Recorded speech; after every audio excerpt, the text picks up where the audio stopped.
Hey everyone, I'm going to show you how to fix Messenger notifications after phone update. So, if Facebook Messenger stops sending notifications after a phone update, try these fixes. So, first, you can restart your phone. So, a simple restart can resolve notification issue caused by the update. So, you can press the upper volume and your power button at the same time and just tap on turn off. So, once you restart your phone, open Messenger again and see if that works. Next, you can also check Messenger notification settings. So open Messenger and tap on menu at the bottom right. Then tap on settings. Then scroll down and go to notifications and sounds. Make sure notifications are enabled and not muted. Make sure do not disturb is disabled too.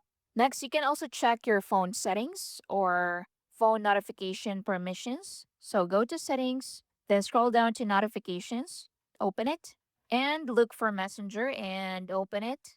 Then make sure allow notifications is turned on. Make sure you enable lock screen, notification center, and banners too. Next, go back to main settings and go to general. Then scroll down and look for background app refresh. Open it.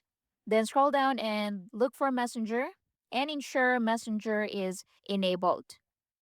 Then see if that works. And that's basically it.